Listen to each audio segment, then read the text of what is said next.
Buenas tardes a todos. Su Excelencia, señor Eduardo Leblanc, Defensor del Pueblo, honorable señora Taravera, asesora para América Latina y monitoreo de la Asociación para la Prevención de la Tortura, honorable señora Sandra Álvarez, directora de Orientación al Ciudadano, invitados especiales que nos acompañan a través de la plataforma Zoom, y medios de comunicación, damas y caballeros.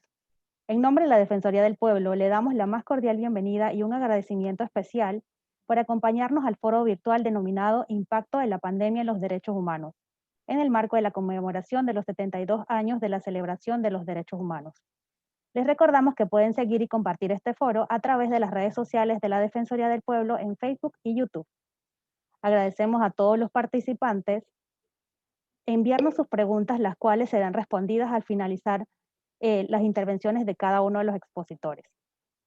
Para dar inicio a este foro, los dejo en compañía de nuestro primer expositor del día de hoy, el señor Eduardo Leblanc González, Defensor del Pueblo, quien nos presentará el tema Realidad de los Derechos Humanos en Panamá durante la pandemia.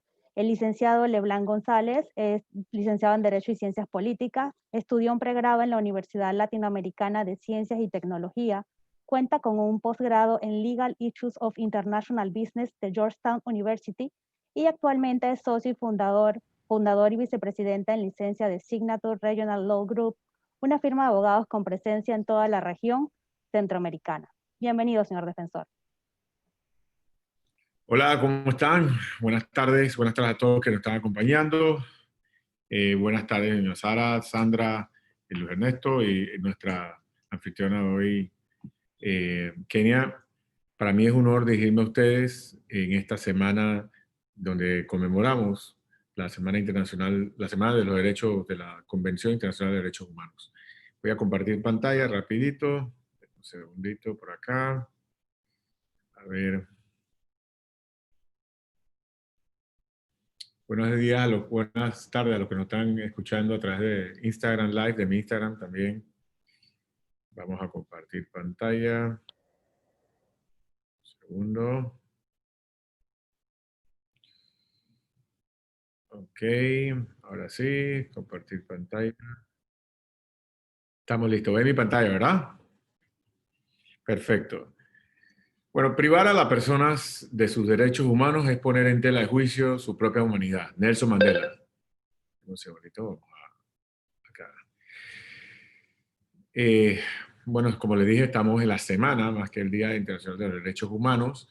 En Panamá, Ricardo J. Alfaro fue quien tocó la suscripción y participó en la constitución de la Carta de la Declaración Universal de los Derechos Humanos.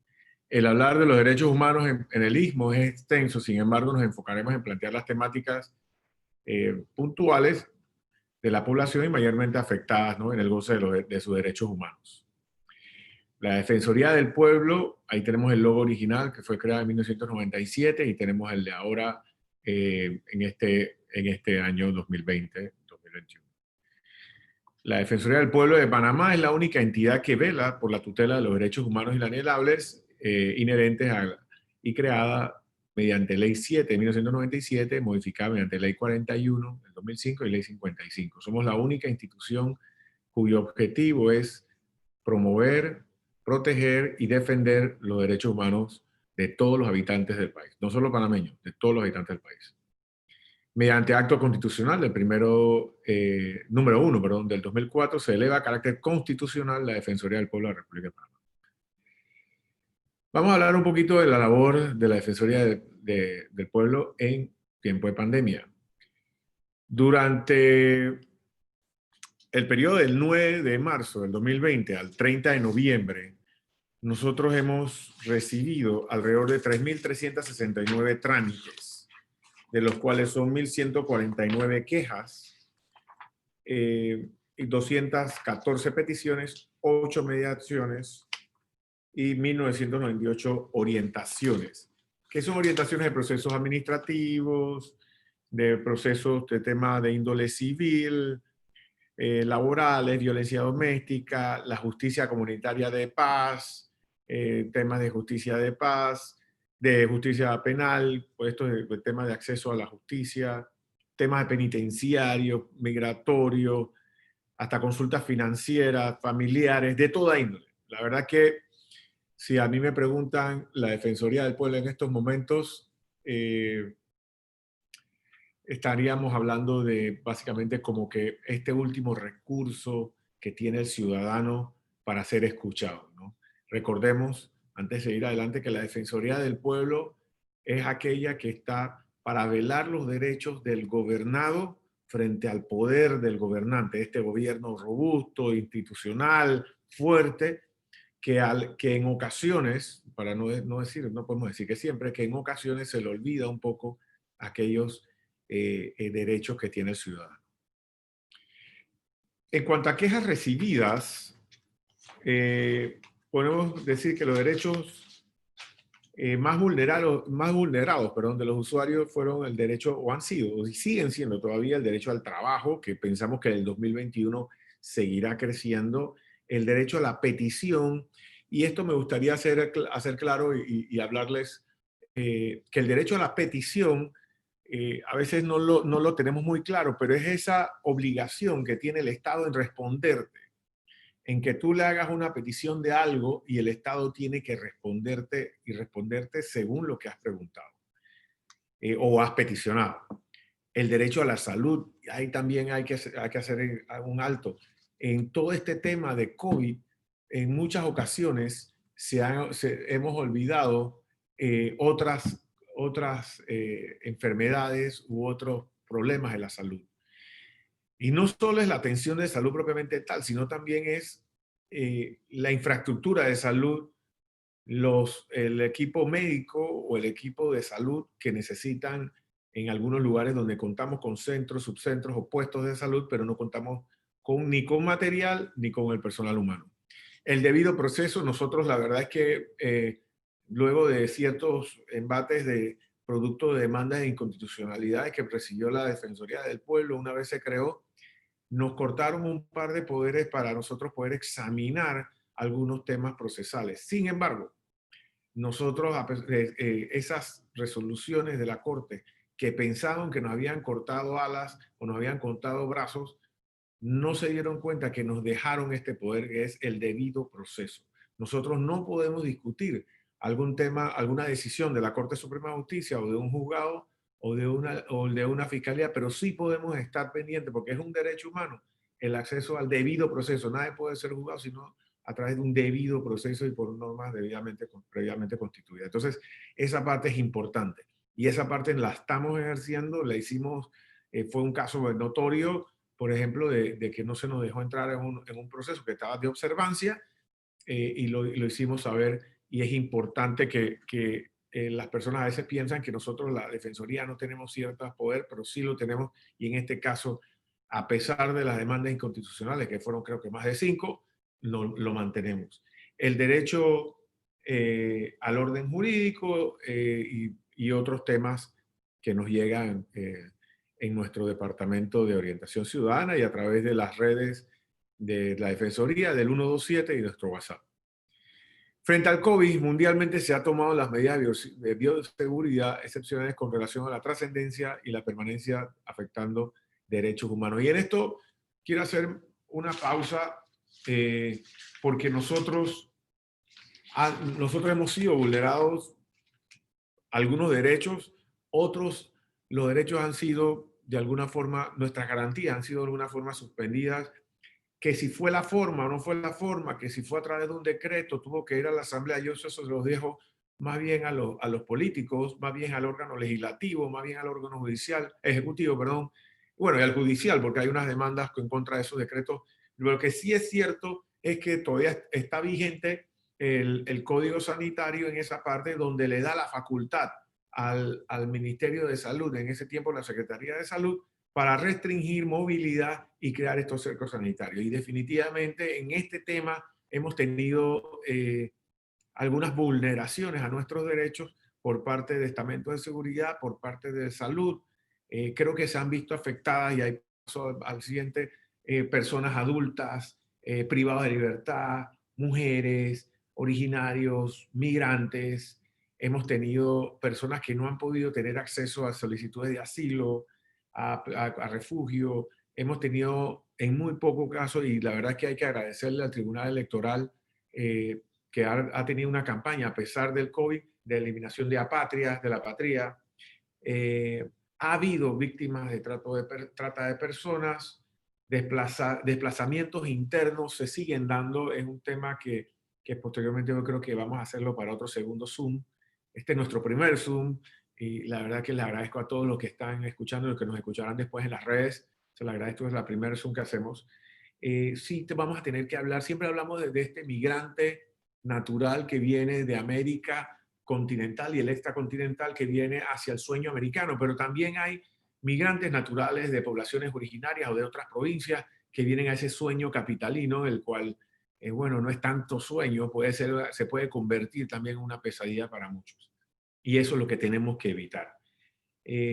Niños y niñas, niños, niñas y adolescentes, la verdad es que yo me expresé hoy temprano una preocupación muy fundada de nuestro encierro que vamos a tener, que es necesario, ojo, por el tema del COVID, en los días de Navidad y de Año Nuevo, donde no se consideró, a mi parecer, al parecer de esta defensoría, a los niños, quienes pudieron haber delimitado el tránsito de vehículos, pero dejar, como teníamos unos meses atrás, que pudieran pasear el papá o la mamá, es decir, un niño acompañado de un adulto en un radio cerca de su vivienda. Yo creo que en eso el Ministerio de Salud, con todo el respeto del ministro Sucre, creo que ahí fallaron un poco y no pensaron en ese niño que vive, ejemplo, en un apartamento, que no tiene balcón, que no ve la luz del día, que ha tenido 9 meses encerrado y que ha sufrido y que sufre mucho más que un adulto. Por ahí me decían que los adultos también, sí, pero los niños muchas veces sufren en silencio el tema. Y un tema psicológico donde tienen aprensiones, desarrollan fobias, así que en esto creo que todavía nos falta mucho por desarrollar. Sin lugar a duda hemos tenido temas LGTB, cuando hubo el tema de género, se está dando más y es preocupante el tema con la afrodescendencia, y digo que es preocupante porque yo vengo de una generación donde probablemente en donde me crié, en Parque Lefebvre, no había tanto problemas con los afrodescendientes porque convivíamos todos juntos como una sola nación, un solo corregimiento y un solo barrio. Y hoy se está dando un poquito más. Y personas con discapacidad, yo creo que y así lo hemos planteado y así lo vamos a plantear el siguiente CONADIS y lo vamos a plantear a CENADIS, perdón, y en el próximo CONADIS lo vamos a plantear. Nos falta todavía mucho por llegar a esta inclusión de las personas con discapacidad. Hemos participado en marchas como observadores, sobre todo, y pongo esto y después lo voy a compartir en las redes. Pongo esta imagen de una niña o una joven con una bandera porque últimamente se da mucho es beligerancia a la mujer, que es muy bueno, y sobre todo los jóvenes. Entonces hemos participado en las marchas como observadores a través o cumpliendo, perdón, aquellas manuales de observancia de manifestaciones pacíficas recomendadas a cada Instituto Nacional de Derechos Humanos, o en este caso nosotros como Defensoría. Bueno, como dije, hemos tenido temas de migrantes, temas de LGTBI, niños y niñas adolescentes, lo cual lo hemos abordado en el día de antes de ayer, antes que se tomara la decisión. Cuando ya teníamos más o menos conocimiento que se iba a tomar una decisión, le enviamos nota al ministro de Seguridad, le enviamos nota al ministro de Salud, indicando de que no podía, de que recomendamos, porque nosotros no podemos ordenar a un ministro, pero era una recomendación. Nosotros como el ente natural y constitucional de derechos humanos, no recomendábamos bajo ningún criterio volver a la limitación de género para las cédulas. Eso sí, nosotros se lo mandamos y así se lo hicimos saber al ministro de Salud y al ministro de Seguridad. Bueno, ya quedó bien entendido mi posición, la posición de esta defensoría en cuanto a los niños y niñas y adolescentes, que creemos y somos fieles creyentes que son los más golpeados de esta pandemia. Por más que al principio estaban contentos que no iban a ir a la escuela, ya han tenido 9 meses de encierro. Entonces, castigarlo en una Navidad a este niño que no tiene balcón, que su papá le regaló una bicicleta, una patineta o un scooter, no va a poder salir en estos días. Y no era que queríamos, ¿cómo que le dicen ahora? Parking. No es que queríamos festejos, no es que queríamos parques. No, es que pudieran salir a 1 kilómetro del radio de su vivienda. así como hicieron, o a cierta hora, limitando la hora. Bueno, van a salir de 9 de la mañana a 11 o a 12 o a 1 y después para su casita. Está bien, pero por lo menos darle ese chance. No todos viven en casas con comunales o con patios. Hay quienes vivimos, por ejemplo, yo vivo en un apartamento, pero bueno, a Dios gracias tiene un balconcito, pero hay otra gente que no tiene balcón. Entonces, lo mantenemos encerrados y de alguna forma privado de libertad a este menor. Como dije, hemos participado en marcha a pesar del COVID. Yo creo que parte del COVID ha estado esta beligerancia de personas exigiendo derechos, y lo cual se aplaude siempre y cuando sea sin violencia y reconociendo de que las manifestaciones son una parte esencial de la forma de expresar de los pueblos y de recibir conquistas sociales.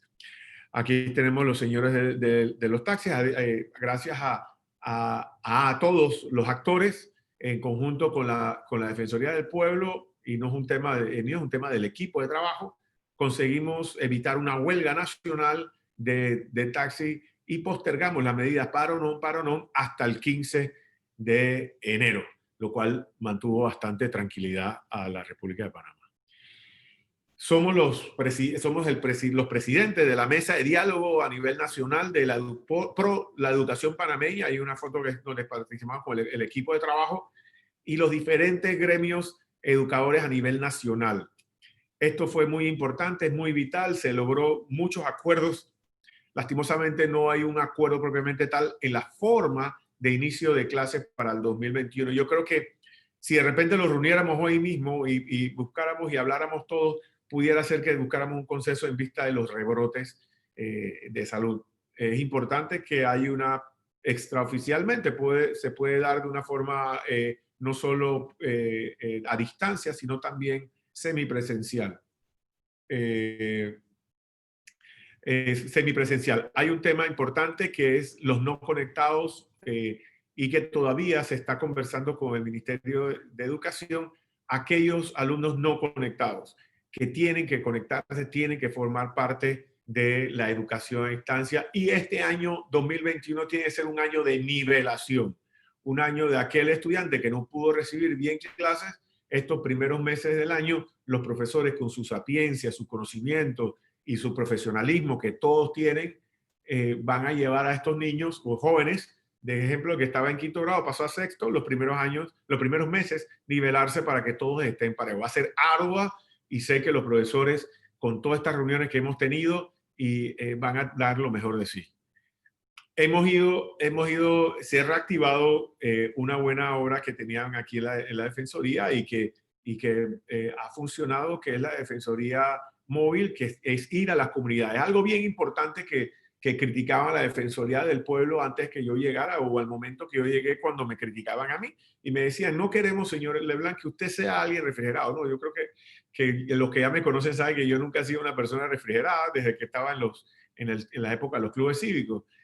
Y me di cuenta que aquí tampoco habían personas refrigeradas, simplemente no nos dan a conocer lo que hacíamos. Entonces se continuó algo bien bueno que tenía, que era la Defensoría Móvil, y ahí tenemos en Darién, y ahí está un compañero de nosotros con las botas en las manos, yendo a los lugares más recónditos, y eso lleva un mensaje. Nosotros en el 2021 vamos a reforzar el tema ambiental, un derecho humano ambiental, que en verdad lo estamos viendo últimamente. También estos jóvenes con esta pasión se están conectando más al ambiente, tienen más conciencia de lo que teníamos aquellos que tenemos ahora 40 y tantos años, y que en ese tiempo no teníamos tanta conciencia de la naturaleza. Ellos ya se han dado cuenta de que hay que preservar el mundo y hay que cuidarlo. Hemos ido a las comarcas, a pesar del COVID, hemos ido a las comarcas, les hemos explicado que estamos con ellos, que somos igual panameños, igual que ellos, que nos reunimos con la diligencia autóctona, originaria, donde expresamos nuestros sentimientos profundos hacia el pueblo originario, que son parte de la sociedad, y que estas autoridades como de defensa de los derechos humanos están cerca de ellos y que vamos a trabajar con ellos. esto es una imagen, creo que alguien por ahí me dijo que es una tremenda foto, así en buen panameño, dijo, es un fotón, es una foto, y sí, yo lo digo porque ahí está el equipo de trabajo. Puede ser que yo esté ahí, pero veo todo el equipo de trabajo caminando juntos, el que tomó la foto también camina juntos. Somos eso, la Defensoría del Pueblo somos un equipo de trabajo. No es solo Eduardo, no es solo la defensora o los otros 11 defensores, sino es esto, es el equipo de los 207 sí, profesionales, hombres y mujeres que trabajamos en la Defensoría del Pueblo en pro de los derechos humanos de los más de 4 millones de habitantes, panameños o no, de la República de Panamá. Como dije, bueno, tenemos el tema de los niños, las medidas preventivas que se han tomado en COVID. Nosotros vemos a los niños, ahí le puse una abejita en la cara de la niña porque no podemos presentar la cara de la niña.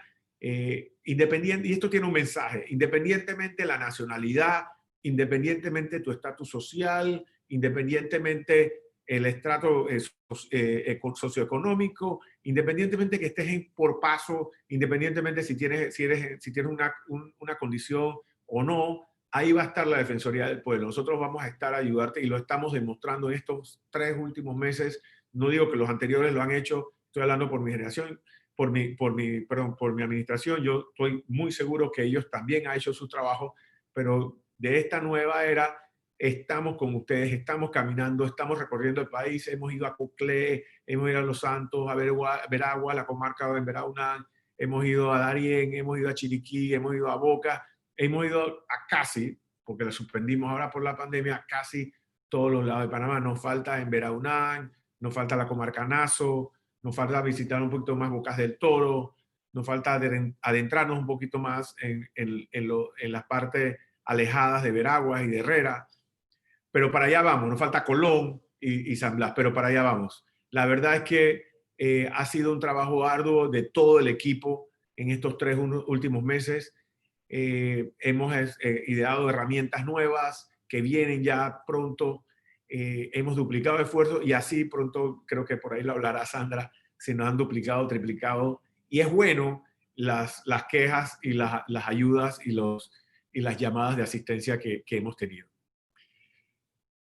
En conclusión, a manera general, podemos visualizar que la crisis socioeconómica derivada de la pandemia aumentará las desigualdades. Un 2021 muy complicado. Ya escuchamos a la ministra de Trabajo cómo decir que se van a ir reactivando los trabajos. Yo no sé en particular, como panameño, no trato de decir que esta es la opinión formal de la Defensoría, sino como panameño, no sé qué tan fácil sea reactivar los puestos de trabajo o qué tanto podrán aguantar estas empresas esta reactivación de puestos de trabajo. Creo que va a ser una tarea ardua, una tarea difícil. Creo que se van a perder puestos de trabajo. La economía ha estado parada mucho tiempo y ha sido difícil, ¿no? Va a haber más discriminación, se mantendrá sumergida en mayor riesgo la población más vulnerable. Si hay problemas económicos, sabemos que esto es histórico. En Panamá hemos pasado más de 4 crisis y saben que la clase media es una de las clases que más sufren y la clase pobre será un poco más pobre, y esto es un ciclo normal de economía y que efectivamente y lastimosamente eso va a pasar, y el gobierno central tiene buena voluntad, pero va a tener que afrontar eso. No creo que la mejor forma sea aumentando subsidios, sino aumentando plazas de empleo, emprendimiento. AMPIME va a tener que ser una jugadora importantísima el 2021, el Ministerio de Trabajo también, el MIDES, pero desarrollando autogestión y temas de emprendimiento, ¿no? Todo esto nos indica que vamos a tener que seguir más vigilantes y sobre todo reforzar la promoción, divulgación y educación de los derechos humanos. Yo creo que con eso cierro y es un mensaje a todos y todas. La Defensoría del Pueblo no solo es este edificio ubicado en Plaza Ágora, Transísmica, no, estamos en el 127, facilito, 127, estamos 24/7 gracias a gestiones de personas que me van a preceder en la palabra. Ha sido 24/7, Sandra ha trabajado esto enormemente. Vamos a trabajar, estamos trabajando 127, 24/7, los 365 días del año. Gracias también a la AIG que nos ha apoyado. Estamos 100% pegados en redes sociales, escuchándolo. Yo hasta respondo a cualquier hora cuando veo así mis redes y estamos apoyándolo. Somos un equipo de hombres y mujeres listos para apoyarlos y no vamos a cerrar en caso de que haya un encierro total. No vamos a cerrar, no por capricho del que le habla, sino porque nuestra ley 7 de 1997, con todas las reformas que les hablé y no les voy a llenar de esos datos, dice que la labor de la Defensoría del Pueblo es ininterrumpida. Así que bueno, creo que me extendí, creo que me pasé, pero le agradezco 1.000.000 haberme escuchado. Yo sé que están un poquito cansados de toda mi perolata, pero se los agradezco y aquí me quedo para todas las preguntas y respuestas que tengan a bien dar. Muchas gracias y sigo con ustedes. Muchas gracias, señor defensor. Les recordamos que pueden seguir y compartir este foro a través de las redes sociales de la Defensoría del Pueblo en Facebook y YouTube. Agradecemos a todos los participantes del foro enviarnos sus preguntas, las cuales serán respondidas al finalizar las intervenciones de los expositores.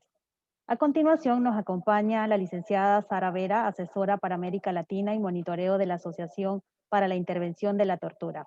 La licenciada Vera fue oficial de proyectos en la oficina regional de la APT entre el 2016 y 2018 en la ciudad de Panamá. Se ha desarrollado en el campo de la prevención de la tortura, el monitoreo de la detención, el acceso a la justicia y sobre temas relativos de los derechos de las personas privadas de libertad. Bienvenida, licenciada Vera. Muchas gracias, Kenia. Muchas gracias también desde la Asociación para la Prevención de la Tortura. Nosotros quisiéramos extender un profundo agradecimiento a la Defensoría del Pueblo de Panamá, al defensor Eduardo Leblanc, al Mecanismo Nacional de Prevención de la Tortura de Panamá y a todo el equipo de la Defensoría por la invitación y organización de este foro virtual sobre el impacto de la pandemia en los derechos humanos.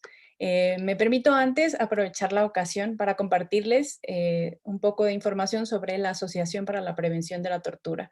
Nosotras somos una organización no gubernamental que tenemos sede en la ciudad de Ginebra, en Suiza, y que tenemos más de 40 años trabajando a nivel mundial en la prevención de abusos en los lugares de privación de libertad y también en el acompañamiento, en el establecimiento y el fortalecimiento de los órganos de monitoreo de la detención que se llaman Mecanismos Nacionales de Prevención de la Tortura. De hecho, quiero compartirles que entre 2010 y 2018 tuvimos el gusto de tener una oficina regional para América Latina en la ciudad de Panamá, desde donde impulsamos el trabajo de la prevención de la tortura y los malos tratos en toda la región. Dicho esto, les comparto que esta intervención va a estar basada principalmente en los derechos de las personas privadas de libertad y va a estar dividida en 3 puntos en particular. En el primer punto voy a abordar sobre cuál es el impacto de la COVID-19 en los derechos de las personas privadas de libertad. El segundo punto va a ser sobre quiénes son las personas más vulnerables en la privación de libertad y el tercero es reflexionar acerca de algunas medidas que se han adoptado por los gobiernos en torno a la privación de libertad y el contexto de la pandemia. En el primer punto, les quiero plantear cuál ha sido este impacto de la COVID-19 sobre los derechos de las personas privadas de libertad. Si bien la pandemia por COVID-19 ha puesto a gran parte de la población mundial en una forma de aislamiento, confinamiento, cuarentena, como lo ha señalado el defensor. Esta extraordinaria situación ha determinado que tanto la privación de libertad y la impartición y administración de justicia tome diversas dimensiones y nuevas dimensiones. En este punto quisiera realizar una precisión. ¿A qué nos referimos cuando hablamos de privación de libertad? Además de las prisiones, nos referimos a otro tipo de lugares o de momentos, pues el término de privación de libertad abarca cualquier lugar en el cual una persona no puede ejercer libremente el derecho a la libertad ambulatoria o de tránsito. Entonces nos referimos a cualquier forma de detención, encarcelamiento, institucionalización o custodia de una persona, ya sea por motivos de tutela, de cuidado, de protección o por motivos penales en el caso de los delitos. Entonces, al hablar de privación de libertad me voy a referir a otro tipo de lugares, incluidas las prisiones. Nos vamos a referir a los albergues para personas mayores, a los albergues para niños y niñas y adolescentes bajo el cuidado del Estado, a los lugares donde hay personas migrantes albergadas, a hospitales o clínicas psiquiátricas, a comisarías de policía y a cualquier otra institución que sea similar en donde existan personas que no puedan tener derecho a acceso a su libertad ambulatoria o de tránsito. Y también nos referiremos a ciertos momentos derivados de la privación de libertad, como es el momento del arresto, la detención, y a otras circunstancias como los traslados entre las penitenciarías. Dicho esto, tengo que referir que antes de la pandemia, las personas que están privadas de libertad ya se encontraban per se en una situación de vulnerabilidad, ya sea por motivos de hacinamiento, sobrepoblación o por la falta de acceso a servicios de salud básicos o de agua, pero aún más porque las personas privadas de libertad viven tras puertas cerradas, lejos del escrutinio público y bajo la custodia del Estado. En consecuencia, los derechos humanos de todas las personas privadas de libertad están sujetas al Estado, es decir, su derecho a la salud, el derecho a la alimentación, el derecho al agua, a la dignidad, a la integridad física y psicológica, dependen completamente del Estado y de las autoridades del Estado. Pero la pandemia ha tenido como una de sus principales consecuencias que los derechos de las personas privadas de libertad estén aún más restringidos. Y aquí les voy a poner un ejemplo. Pues en la mayoría de los países de América Latina hubieron restricciones a las visitas de las familias o de las amistades a los lugares de privación de libertad, y esto impidió el contacto con el exterior. Incluso esta situación en algunos países derivó en protestas por parte de las personas privadas de libertad para demandar primero el restablecimiento de las visitas o la implementación de medidas alternas como el uso de videollamadas e incluso de celulares. Aunado a ello, en los lugares de privación de libertad existen 3 problemas puntuales para enfrentar la pandemia. El primero de estos es la imposibilidad de contar con la habilitación de espacios para implementar la sana distancia, para proveer de atención médica adecuada y evitar el contagio en contextos de sobrepoblación. El segundo es el escaso número de pruebas de detección y el tercero, la falta de acceso a productos de protección e higiene necesarios. En el caso de las prisiones en particular, existe el problema del hacinamiento que incrementa el riesgo de contagio. En esta situación, también debemos destacar que muchas de las personas que trabajan en los lugares de privación de libertad, ya sea desde el personal penitenciario hasta los profesionales de salud o las personas trabajadoras sociales o otro personal de apoyo, también han estado sometidas a una gran presión y se enfrentan a mayores riesgos a su salud física y mental. Cabe destacar que la pandemia también ha traído nuevos riesgos, como nos ha comentado el defensor, para los derechos humanos. Por ejemplo, en el caso de la violación de órdenes de confinamiento, medidas de cuarentena para la población en general o con los toques de queda, estas pueden derivar en sanciones de privación de libertad o de detención. También se han creado nuevos lugares de privación de libertad como los centros de cuarentena o confinamiento para personas que son portadoras de COVID-19, ya sean confirmadas o sean sospechosas. Estas situaciones que les estoy platicando demuestran que las personas privadas de libertad o en riesgo de serlo están en una condición de especial vulnerabilidad y de riesgo frente a la pandemia. Pero ahora en este contexto hay personas que están en mayor riesgo. Y ahora voy a entrar al segundo punto de la reflexión de este día. ¿Quiénes son las personas más vulnerables en la privación de libertad? Tal como en la población que nosotros tenemos libertad, en la condición de detención, existen personas que tienen mayor riesgo de ser contagiadas en la pandemia. Estas son las personas mayores, las personas con enfermedades crónicas, las personas con discapacidad, las personas que viven con VIH-Sida, las niñas y los niños, adolescentes y las personas con orientaciones sexuales, identidades y expresiones de género diversas, entre otros grupos poblacionales. Por tanto, la pandemia ha generado impactos diferenciados e interseccionales sobre la realización de los derechos humanos para estos colectivos y poblaciones en especial situación de vulnerabilidad. Por lo que en este contexto es necesaria la adopción de medidas con enfoques diferenciados. Y un ejemplo que les quiero plantear es con las personas con discapacidad, a quienes la información relativa a la enfermedad de COVID-19 podría ser de manera accesible, mediante el uso del lenguaje sencillo o apoyos en la comunicación. En el caso de las personas con VIH-Sida, se debe de asegurar que las medidas implementadas aseguren la atención médica durante la privación de libertad y la garantía de continuidad de la distribución de antirretrovirales y de materiales de protección que sea sin discriminación. En el caso de niñas y niños, es necesario reforzar su protección para quienes se encuentran en las instituciones de cuidado, implementando medidas que consideren sus particularidades como personas en etapa de desarrollo y que atiendan a su interés superior. En el caso de las personas mayores, se tendría que velar por la implementación de medidas alternativas a la detención bajo el análisis de estudios de riesgo y asegurar el acceso ininterrumpido a los servicios de salud, y esto por mencionar algunos ejemplos. Estos impactos diferenciados de la pandemia requieren, por tanto, de medidas distintas para las poblaciones que están en mayor riesgo y que se encuentran privadas de libertad. Ahora bien, sin duda la pandemia ha desafiado nuestra capacidad de adaptación y la de los sistemas de privación de libertad y de justicia penal también. Y es aquí donde entro al último punto de esta reflexión. Después de 9 meses, nosotras y nosotros seguimos en un escenario avasallador e incierto y nos podemos estar preguntando qué más podemos hacer. Muchos países han implementado medidas positivas desde el estallido de la pandemia, que tiene un impacto en los lugares de privación de libertad. Un ejemplo de esto es el otorgamiento de indultos, la aplicación de medidas alternativas a la detención o la despresurización de albergues de niños y niñas o de personas adultas mayores, entre otros. Esto con el objetivo de reducir la población general y, por tanto, evitar el riesgo de contagio por COVID-19. Y es en este escenario que quiero destacar el papel de los mecanismos nacionales de prevención de la tortura, que tienen el mandato de monitorear todos los lugares de privación de libertad que les he mencionado. Desempeñan entonces un papel crucial para garantizar la dignidad, el derecho a recibir un trato humano para todas las personas que son privadas de libertad. Y la actual pandemia ha implicado para estos mecanismos nacionales de prevención nuevos desafíos, pues han tenido que adaptar su metodología de monitoreo de la detención al tiempo de prevenir el riesgo de contagio tanto para su personal como para las personas privadas de libertad y quienes trabajan en los lugares de privación de libertad.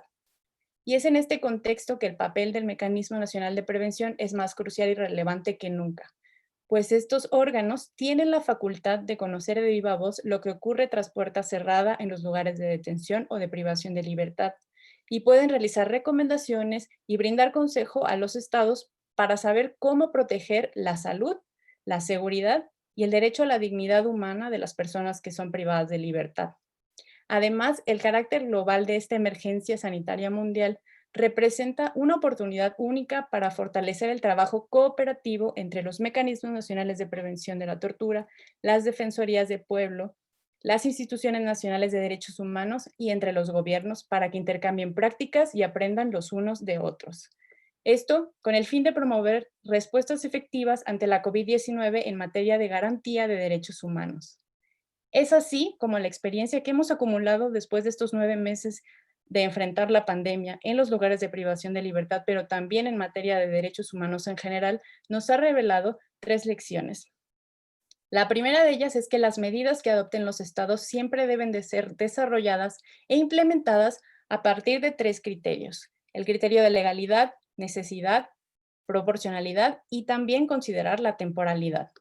El segundo punto es que necesitamos escuchar a las personas usuarias de los servicios de justicia y a quienes viven en situación de privación de libertad, desde las niñas, los niños, las y los adolescentes, hasta las personas en las prisiones, sus familias y al personal que ahí trabaja.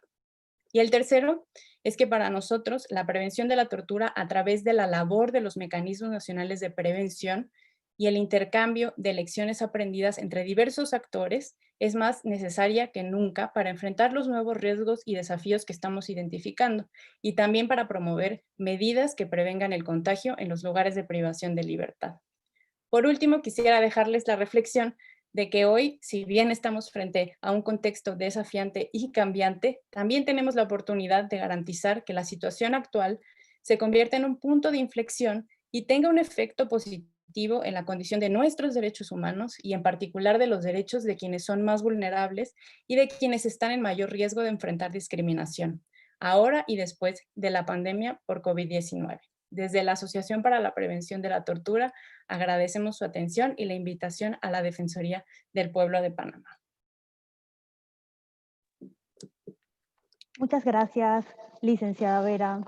Continuamos con el programa de la tarde de hoy con la participación de la licenciada Sandra Álvarez, directora de Orientación Ciudadana de la Defensoría del Pueblo. Sandra nos presentará el rol de la Defensoría del Pueblo atendiendo víctimas de vulneración de sus derechos.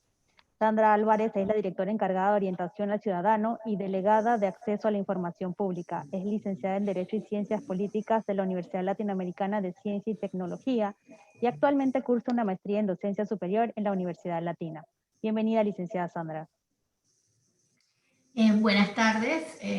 Buenas tardes, licenciado Eduardo Leblanc, defensor del pueblo de la República de Panamá, licenciada Sara Vera, asesora para América Latina y monitoreo de la Asociación para la Prevención de la Tortura, público que nos acompaña. Primeramente quiero dar las gracias a todos los participantes, porque este es un espacio que le sirve a la Defensoría para rendir cuentas sobre esa labor que realiza en la defensa de los derechos humanos, pero sobre todo para saber esa percepción o esa opinión que tienen los usuarios de la Defensoría del Pueblo para tomar en cuenta esas opiniones siempre para la mejora continua de nuestro servicio. Vamos aquí a compartir pantalla.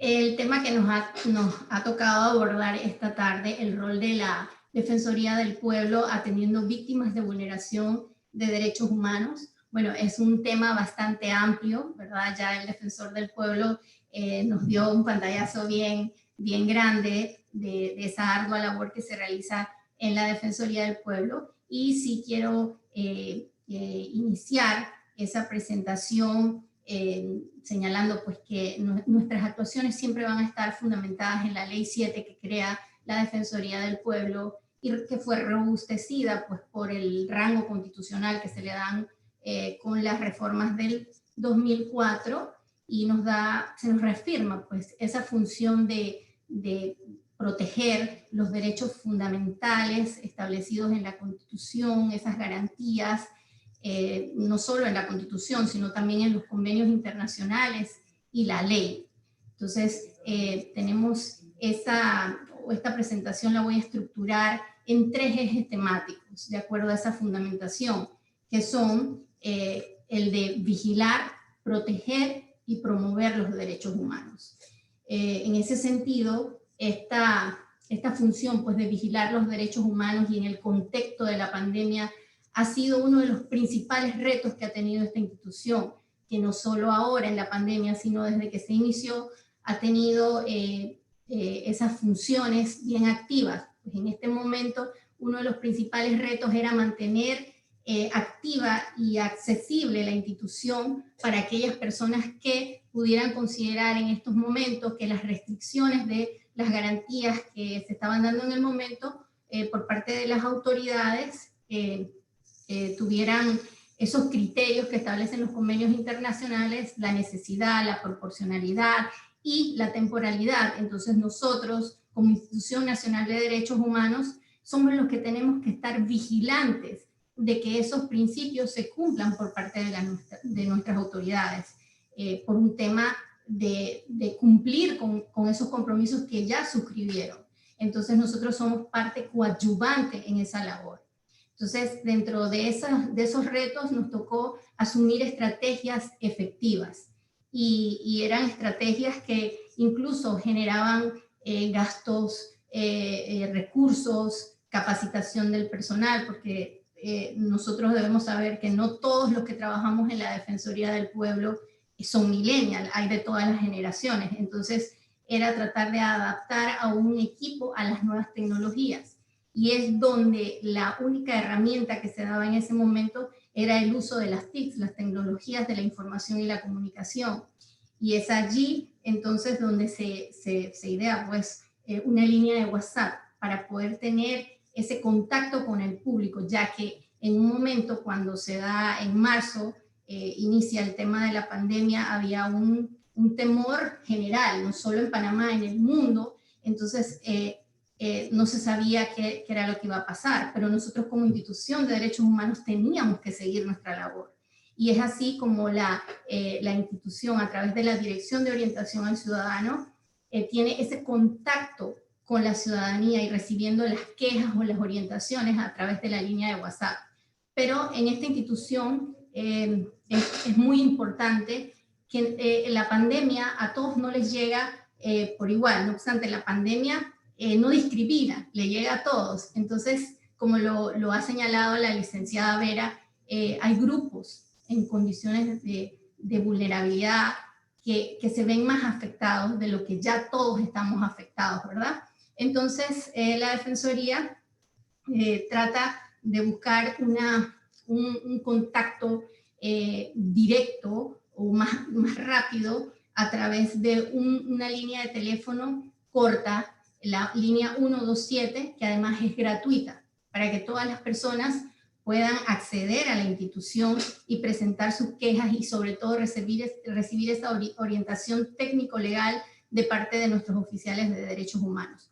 Pero no solo se pensó también en los usuarios, sino también del equipo, de los colaboradores que trabajamos en esta institución. Había personas con alguna condición de salud que salir podía comprometer más su salud, y entonces se idea la forma de adaptar la atención de la línea 127 con la modalidad de teletrabajo. Y es así donde muchos colaboradores, no solo de la Dirección de Orientación al Ciudadano, sino de otras direcciones, inclusive de otras regionales, han apoyado en la atención de la línea 127.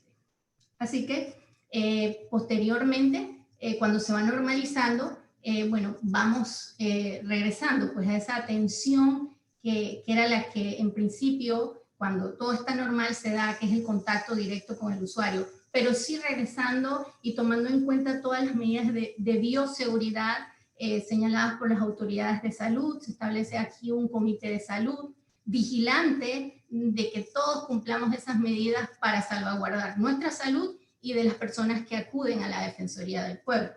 Y en esa ardua labor, pues, y ya lo ha mencionado el Defensor del Pueblo, hemos atendido en el periodo desde el 9 de marzo, que inicia el tema de la pandemia, un total de 3.369 trámites, de los cuales 1.149 fueron quejas, 214 son peticiones.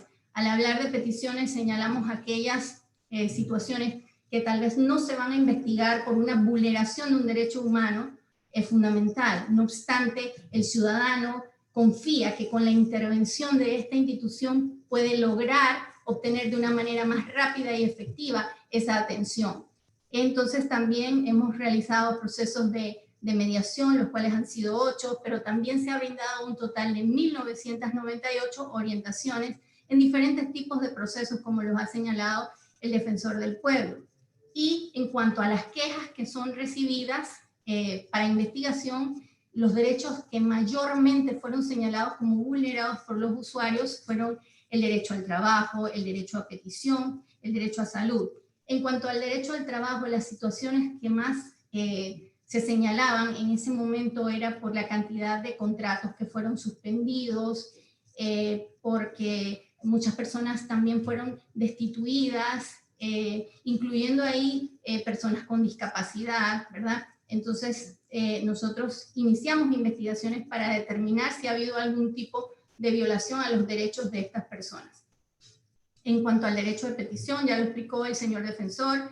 En cuanto al tema del derecho a la salud, en este componente aquí ha habido muchas quejas que hemos recibido, por ejemplo, de personas que frente a ser contagiadas del COVID requerían una respuesta de las autoridades de salud. Cuando en una familia se contaminaba uno, entonces cuando llegaban los medicamentos, ese apoyo que da el gobierno, entonces muchas veces no les llegaba, pasaba una semana después de haber sido confirmados que son positivos, y entonces nosotros, además de la orientación, en ocasiones realizábamos acciones o gestiones para lograr que esa persona pudiera tener ese acceso a ese medicamento.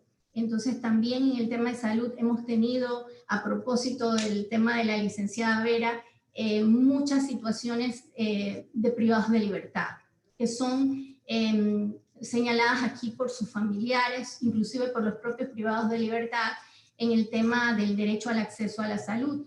Desde que inició el tema de la pandemia, por ejemplo, había mucha incertidumbre en cuanto a los productos que eran permitidos ingresarlos a los centros de detención. También nos tocó en ese momento entonces tratar de hacer sinergias o buscar información del sistema penitenciario para poder explicarles a los familiares por qué no podían ingresar tales o cuales artículos. También el temor, porque cuando los privados de libertad eran llevados a los lugares preventivos, los familiares desconocían del estado de la salud o en qué lugar estaban. Y también no dejar esas quejas que ya existían y que con la pandemia se han acrecentado, como son el acceso a la salud, a recibir atención médica de los privados de libertad, el tema de ser llevados a las citas, ¿verdad?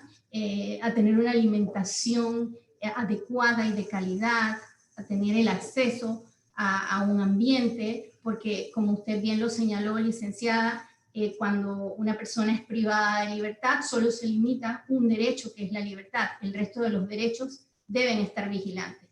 Y así como el Mecanismo Nacional para la Prevención de la Tortura, nosotros tenemos esa función de vigilar que por ser eso un lugar con condiciones de vulnerabilidad, se le respeten esos derechos a estas personas. Así que básicamente esos han sido algunos de los tantos temas, porque también han habido temas de reclamaciones sociales, en las cuales como Institución Nacional de Derechos Humanos hemos cumplido ese rol de vigilar, de fiscalizar cómo es el abordaje que le dan las autoridades a esas personas que están ejerciendo un legítimo derecho. Y además vigilamos que ese derecho se realice de una forma ordenada, respetando los derechos de terceras personas. Entonces, en esa medida ha sido el abordaje con las víctimas de vulneraciones de derechos humanos. Entonces, una vez captados las quejas, se inicia una investigación, ¿verdad? La Defensoría del Pueblo cuenta con direcciones que manejan ejes temáticos específicos. Por ejemplo, tenemos la Dirección de Protección de los Derechos Humanos, que ve temas de derechos humanos en general, llámese temas de derecho a la salud, temas de derecho al debido proceso, entre otros, ¿no? Entonces, ¿qué hacen estas direcciones? Estas direcciones van a recopilar toda la información necesaria para, en un momento determinado, poder decir si hay una vulneración o no de derechos humanos.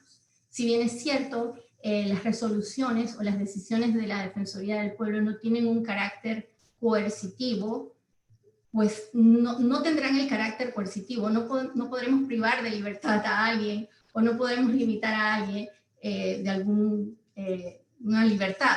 Sin embargo, sí tenemos esa acción de la persuasión.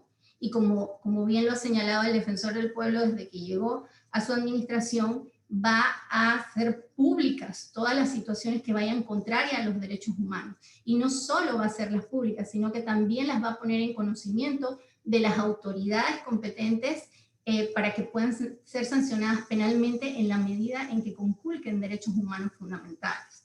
También contamos con una dirección que es la Dirección de Unidades Especializadas, que ve ejes temáticos específicos. Y aquí entran el tema de las personas con discapacidad, el tema de los adultos mayores, también en los pueblos originarios, y tenemos una unidad que ve específicamente el tema de la prevención de la discriminación. Entonces se tratan todos estos ejes temáticos viendo ese componente de la discriminación, ¿no? Y también tenemos una dirección de derechos de la mujer que ve todos estos derechos, pero con el componente de posibles discriminaciones por el tema de género.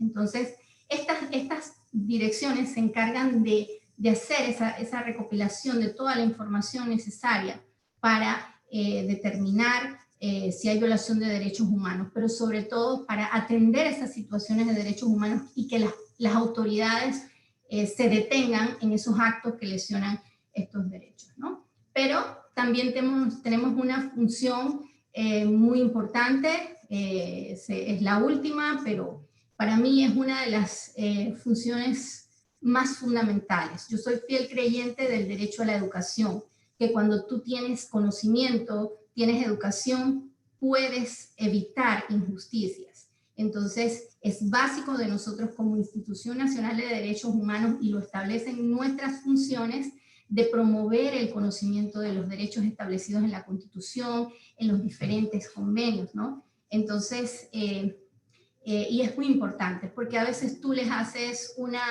encuesta a una persona, mencióname 5 derechos humanos que tú tengas. La gente sabe que tiene una lista de derechos, pero cuando los pones a enlistar, se demora. Entonces, ¿cómo pueden darse cuenta cuando alguien les puede estar violando un derecho humano si ni siquiera conoce sus derechos? Entonces, esa es una de las tareas de esta institución, y en ese sentido realizamos capacitaciones que llegan a todos los sectores de la sociedad. Por ejemplo, a las unidades de la Policía Nacional se le dictan seminarios, pues las autoridades de la República están instituidas para proteger en su vida, honra y bienes a todos. Aquí no hay ningún tipo de discriminación, y por ello es que nosotros sensibilizamos a esas unidades de la Policía Nacional para que en el ejercicio de sus funciones siempre vaya inmerso ese enfoque de respeto de los derechos humanos, para que prevalezca ese respeto a la dignidad, a todas esas condiciones que cada persona con su mundo diferente necesita ser atendido. Y aquí llámese a personas con discapacidad, mujeres, niños, personas con orientación sexual diferente, cualquier tipo de persona. Entonces, también realizamos capacitaciones dirigidas a niños, a personas menores de edad, en un lenguaje sencillo, para que ellos se constituyan en una garantía del respeto de sus derechos. Y de igual manera, a través, como lo mencionó el Defensor del Pueblo, a través de las defensorías móviles, llegamos a diferentes sectores donde de repente no está la institución, no hay una sede regional, en esos lugares apartados, para dar a conocer todos esos derechos y de la existencia de esta institución para coadyuvarles en activar esas garantías frente a los derechos. También charlas a docentes, bueno, en fin, llegamos a toda la comunidad, y también a través de los medios de comunicación, a través de las redes sociales, cuando el Defensor del Pueblo y su equipo de trabajo da a conocer esas situaciones que son vulneraciones de derechos humanos, y hace los llamados a las autoridades para que detengan esas vulneraciones. También, y bueno, lo mencionó el defensor, siempre en esa labor que tenemos de vigilar, de proteger y de promover esos derechos humanos, tenemos algunas limitantes. Obviamente las limitantes nos las da la ley. O sea, cuando se creó la ley, se creó con muchas funciones que fueron posteriormente cercenadas con el fallo, pero esas limitaciones no nos impiden, y porque así mismo lo establece la ley, que nosotros debemos orientar a las personas esos procedimientos o esas vías que les puedan serle útil. Entonces, en ese sentido, nosotros emprendemos acciones de acompañamiento. Por ejemplo, la función que realizó el señor defensor en días pasados, donde nos limitaron la entrada, pues hay declaraciones incluso de Naciones Unidas en las que se establece y respalda la labor de las instituciones nacionales de derechos humanos, y establecen que los funcionarios de las defensorías del pueblo deben acudir a las audiencias públicas, porque son situaciones de derechos humanos. Si bien es cierto, no vamos a inquirir o vamos a investigar, pero sí debemos tener conocimiento de cómo se maneja la justicia en nuestro país. Muchas gracias. Estamos atentos para las preguntas.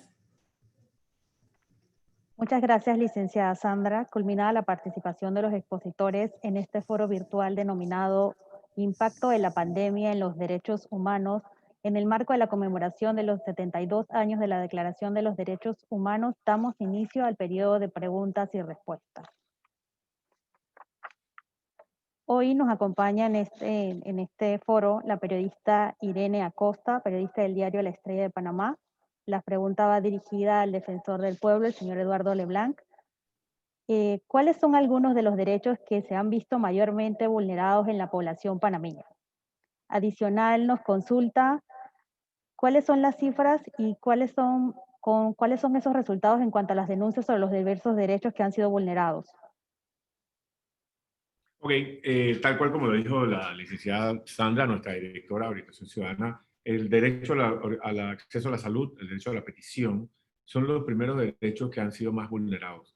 Y el tema del acceso a la salud, digamos, es una combinación de temas, ¿no?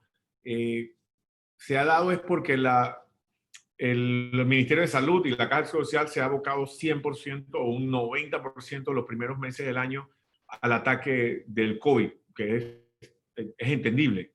Recordemos que los primeros meses del año se suspendió la atención externa. Es decir, no podías atenderte con especialistas, no podías atenderte con médicos generales, y eso requirió a que las personas se quejaran, con justa razón, de que esa falta de atención. Ahora bien, ahí es donde entra la pregunta. ¿Era necesario eso? Recordemos, y en eso tenemos que tener algo de memoria histórica, recordemos que en marzo no sabíamos cómo podía tratar el COVID, no sabíamos cómo se iba a pegar, no sabíamos si era todo lo que tocábamos y nos tocábamos la cara, se pegaba. Entonces, creemos que, y es la opinión que fue en ese momento, fue una decisión sana porque brindó una ayuda o brindó una seguridad en general a todos los panameños y residentes en Panamá. Luego de eso se fue habilitando la atención externa y bueno, ha habido este aplazo, ha habido este retraso en atenciones y que sin lugar a dudas han generado que cirugías lectivas, algunas cirugías importantes se hayan retrasado, y en eso estamos nosotros en coordinación con la Caja Social, quien, abro paréntesis, ha abierto una oficina de atención de derechos humanos, producto de una visita que realizamos con el equipo de trabajo. El señor director habilitó a una abogada de mucha experiencia y un equipo para que sea el contacto entre la Caja Social y nosotros y atienda los problemas de derechos humanos, lo cual es un paso muy importante y no tenemos que estar nosotros mendigándole como a 40 personas que nos atiendan. Ese es uno. El tema de las cifras yo creo que más bien lo puede dar, bueno, lo dio Sandra, lo dimos nosotros, son 3.206 quejas, más o menos. Nosotros a principio de año vamos a dar un reporte general de todo esto. Ya le hemos solicitado al Procurador General de la Nación que nos indique, por ejemplo, en el caso que hemos reportado, que una posible vulneración se haya convertido en una conducta típica antijurídica, que ellos la investiguen. Ya le hemos solicitado al Procurador General de la Nación que nos diga en qué estatus está esa investigación penal, para saber, independientemente de nuestra investigación de vulneración de derechos humanos, esta posible investigación penal, si él considera que hubo la comisión o no de un hecho punible, nos diga a nosotros cómo anda. Pero sí, estos son cifras macro. Creemos, otra cosa que es importante, así lo hemos dicho en CONAPREDES, en la Comisión Nacional de Prevención de Delitos Sexuales, y en otros foros, hemos dicho que creemos que las cifras 2020, estadísticas de vulneraciones de derechos humanos de la Comisión de Hechos Punibles, no la podemos comparar con 2019 y no la vamos a poder comparar con 2021 porque hubo un encierro. Y el encierro provocaba dos cosas: que la víctima y victimario estuvieran juntos en muchas veces, o la otra es que la víctima de esa vulneración del derecho humano o de la víctima de ese delito no tuviera la capacidad, por más de las herramientas del 127, del WhatsApp y todo lo demás, no tuviera esa capacidad o esa facilidad de trasladarse, ya sea por un miedo fundado que se le pegara el virus, y que todavía lo tenemos, ¿no? O porque definitivamente era parte de un encierro. Así que con eso yo creo que respondo un poquito más a la siguiente. Gracias. Otra de las preguntas que nos hacen llegar es si la Defensoría tiene algún plan para promover la defensa de los derechos humanos y cuáles serían estos. Sí, sin lugar a duda. 2021 un año difícil, pero no nos vamos a quedar atrás. Creo que hay una frase de las Naciones Unidas que nadie se queda atrás. así vamos a hacer nosotros, nadie se va a quedar atrás. Vamos a seguir promoviendo nuestras líneas, vamos a seguir promoviendo nuestro WhatsApp, vamos a seguir monitoreando las regionales, vamos a trabajar sobre algunos ejes muy importantes, que es niñez, el tema ambiental, vamos a reforzar el tema ambiental, el tema de niñez, niños y niñas, adolescentes, o sea, no solo niños y niñas, sino niños y niñas, adolescentes, este menor de 18 años en la República de Panamá. Ambiente, muy importante, muy importante. Creo que la pandemia, y recuerden un poquito las imágenes en televisión de abril, donde veían cómo florecían después de que las personas no visitaban los parques. O sea, este tema tenemos que atacar mucho el ambiente. Adultos mayores, ¿no? Y en el tema ambiental en Panamá siempre lo hemos casado un poco con la población originaria. Eso es otro. Y el otro tema, y la verdad que eran tres, pero creo que con el anuncio del presidente del conversatorio, del tema del bicentenario, creo que es muy importante la reforma a nuestra Constitución y a otras leyes civiles que necesitamos. Lastimosamente no hemos sido llamados, y tengo que decirlo respetuosamente, no hemos sido llamados formalmente, supuestamente hay una segunda etapa, no la conocemos, pero desde nuestra trinchera, desde nuestro trabajo vamos a seguir procurando la reforma a la Constitución y la reforma a leyes civiles. Gracias a todos por sus preguntas. Por último, vamos a dar nuevamente la palabra al señor defensor para que nos dé una conclusión de este primer foro que celebramos en la Defensoría del Pueblo. Adelante, señor defensor. Primero de todo, tengo que agradecer a Sara Vera. Muchas gracias. No tuve la oportunidad de agradecerle. Ahorita le agradezco por ampliarnos lo que es el mecanismo de prevención de la tortura y tratos crueles. Es muy importante. A veces creo que en Panamá necesitamos proyectar un poquito más, no solo los privados de libertad en cuanto a cárceles, a recintos, sino también, como bien ella lo ha expresado, que es algo más amplio, ¿no?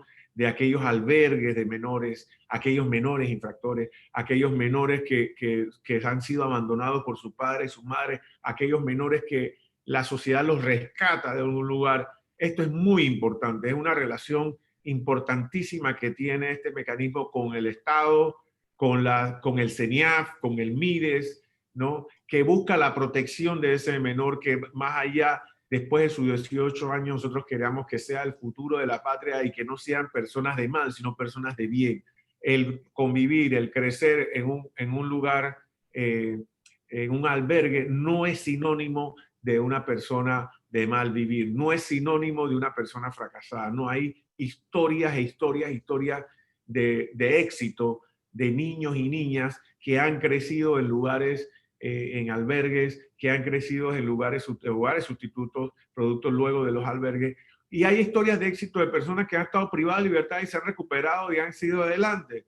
No tienen que ser exitosos millonarios, el dinero no es todo, ¿no? Pero hay historias de éxito. Gracias, Sara. Gracias, Sandra, por habernos dado la importancia de lo que es la Defensoría, un equipo. Tú eres parte de un equipo de varios años a nivel de la Defensoría del Pueblo. Es importante la educación, yo creo que has dado en el punto, la educación, el promover. Miren, a todos los que nos han escuchado, estos 67 aquí, los otros que están en Facebook, en Instagram, les digo algo. Cuando yo llegué aquí, decían, hay que cerrar la Defensoría del Pueblo. Y alguien aquí del equipo de trabajo de muchos años me dice, ¿sabes qué? La próxima vez que lo diga, sí. La Defensoría del Pueblo tendríamos que cerrar al día que no hubiera transgresión de los derechos humanos. En ese día cerramos los mecanismos y cerramos la Defensoría.